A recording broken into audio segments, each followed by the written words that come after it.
എല്ലാ കൂട്ടുകാർക്കും പുതിയൊരു വീഡിയോയിലേക്ക് സ്വാഗതം. നമ്മൾ HSAയുടെ സിലബസ് അനുസരിച്ചിട്ടുള്ള ക്ലാസ്സുകളൊക്കെ ഫിനിഷ് ആയിട്ടുണ്ടായിരുന്നു. ഒരു മാസം മുമ്പ് തന്നെ നമ്മളെല്ലാം ലാസ്റ്റ് ക്ലാസ്സും കൂടെ അപ്ലോഡ് ആക്കി അത് ഫിനിഷ് ആക്കിയിട്ടുണ്ടായിരുന്നു.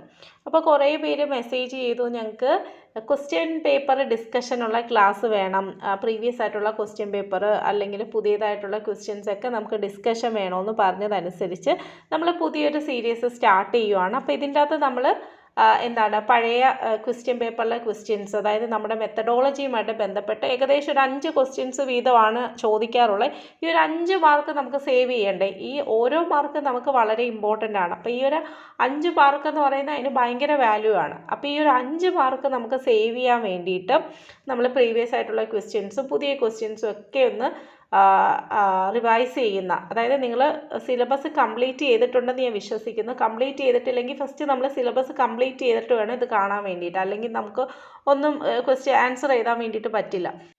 ഇനി ഞാൻ 2016 ചോദിച്ച ഒരു 5 ക്വസ്റ്റ്യനുമായിട്ടാണ് വന്നിരിക്കുന്നത്. അപ്പോൾ നിങ്ങളുടെ അഭിപ്രായം എന്ത് തന്നെ ആയാലും കമൻറ്റിലൂടെ അറിയിക്കണം. വീഡിയോ ലൈക്ക് ചെയ്യാനും ഷെയർ ചെയ്യാനും മറക്കരുത്. അപ്പോൾ നമുക്ക് തുടങ്ങാം.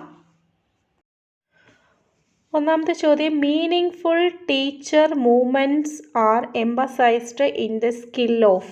വെച്ചാൽ നമ്മളുടെ കുട്ടികളുടെ ഒരു ഇൻട്രസ്റ്റും അല്ലെങ്കിൽ അവരുടെ ഒരു അറ്റൻഷനും ഒക്കെ പിടിച്ചു പറ്റാൻ വേണ്ടിയിട്ട് നമ്മൾ എന്ത് ചെയ്യും? നമ്മുടെ ബിഹേവിയറിൽ, നമ്മുടെ പ്രസൻറ്റേഷനിലും, നമ്മുടെ മെത്തേഡ്സിലും ഒക്കെ ഒരു ചേഞ്ച് ഉണ്ടാക്കും അല്ലേ? അപ്പോൾ അതിനെ നമ്മൾ പറയുന്നത് സ്റ്റിമുലസ് വേരിയേഷൻ എന്നാണ്. ഓപ്ഷൻ സി ആണ് correct answer. Meaningful teacher movements are emphasised in the skill of stimulus variation. Option C.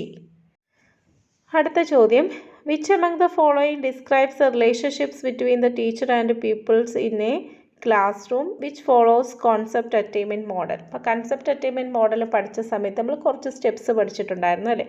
അതിൽ വന്നിട്ട് നമ്മുടെ ടീച്ചറും കുട്ടികളും തമ്മിലുള്ള റിലേഷൻഷിപ്പിനെ ഡിസ്ക്രൈബ് ചെയ്യുന്നത് ഏതാണ്? സോഷ്യൽ സിസ്റ്റം ആണ്. Option B. അടുത്ത ചോദ്യം, the cognitive process of integrating new information with existing knowledge അല്ലേ? നമുക്ക് ഉള്ള നോളേജിൽ നിന്ന് പുതിയൊരു ഇൻഫർമേഷനിലേക്ക് നമ്മൾ പോകുന്നത് അസിമുലേഷൻ ആണ്. Option D. ഇതൊന്നും നമ്മൾ എക്സ്പ്ലെയിൻ ചെയ്യേണ്ട കാര്യമില്ല, ഇതൊക്കെ നമ്മൾ തിയറി ക്ലാസ്സിൽ വിശദമായിട്ട് പഠിച്ചതാണ്. അടുത്ത ക്വസ്റ്റ്യനിലേക്ക് പോയാലോ? A chemistry teacher, while teaching the structure of atom, spontaneously correlates it with the history by telling about Kanada Muni of ancient India. This is an example of. ഇപ്പോൾ കെമിസ്ട്രി ടീച്ചറുടെ സ്ട്രക്ചർ ഓഫ് ആറ്റം പഠിപ്പിച്ചുകൊണ്ടിരിക്കുന്ന സമയത്ത് കനാദ മുനിയുടെ history അതുമായിട്ട് correlate ചെയ്ത് പറഞ്ഞു.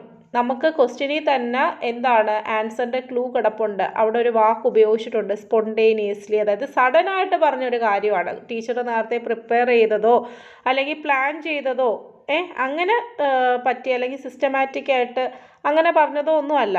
അതൊരു incidental കോറിലേഷനാണ്. Teacher ഒരു കാര്യം പഠിപ്പിക്കുന്ന സമയത്ത് സഡനായിട്ട് അപ്പം മനസ്സിൽ വരുന്നത് പറയുന്നതാണ് ഇൻസിഡൻ്റൽ കോറിലേഷൻ. Option D. അടുത്ത ചോദ്യം, which among the following represent the ability of a person who revise judgments and changes behavior in light of new evidence? ഇത് നിങ്ങൾക്ക് എവിടെ നിന്ന് ചോദിച്ചാൽ മനസ്സിലായോ? ഇത് നമ്മുടെ ബ്ലൂമിൻ്റെ ടാക്സോണമിയിൽ നമ്മൾ അഫക്റ്റീവ് ഡൊമൈൻ പഠിച്ചില്ലേ? അതിൽ വരുന്നതാണ് receiving, responding, valuing, organisation, characterisation. അതിൽ ക്യാരക്ടറൈസേഷൻ ആണ് ഇവിടുത്തെ ആൻസർ. എന്ന് വെച്ചാൽ ഇവിടെ എന്താ ചെയ്യുന്നത്? Revise judgement and changes behaviour in light of new evidence. അതായത് നമ്മളിപ്പോൾ ഗാന്ധിജിയുടെ ജീവിതത്തിൽ നിന്ന് പല നല്ല കാര്യങ്ങളും ഉണ്ടല്ലോ, അതൊക്കെ നമ്മൾ ഉൾക്കൊള്ളാൻ വേണ്ടിയിട്ട് ശ്രമിക്കാറില്ലേ?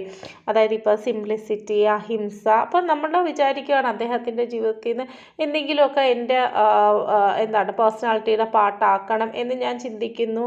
അത് റിസീവ് ചെയ്യുന്നു, റെസ്പോണ്ട് ചെയ്യുന്നു, വാല്യൂയിങ്, അത് ഓർഗനൈസ് ചെയ്യുന്നു. ലാസ്റ്റ് സ്റ്റെപ്പാണ് ക്യാരക്ടറൈസേഷൻ. അതാണ് ഏറ്റവും ഹയർ ലെവൽ എന്ന് പറയുന്നത്. അതായത് ഞാൻ അതെൻ്റെ പേഴ്സണാലിറ്റിയുടെ അല്ലെങ്കിൽ ഞാൻ എൻ്റെ വ്യക്തിത്വത്തിൻ്റെ ഭാഗമാക്കി മാറ്റുന്നു. സിംപ്ലിസിറ്റി എന്ന് പറയുന്നത് ഞാൻ എൻ്റെ വ്യക്തിത്വത്തിൻ്റെ ഭാഗമാക്കി മാറ്റുന്നു. അപ്പോൾ അതാണ് ഇവിടുത്തെ ആൻസർ. Option A.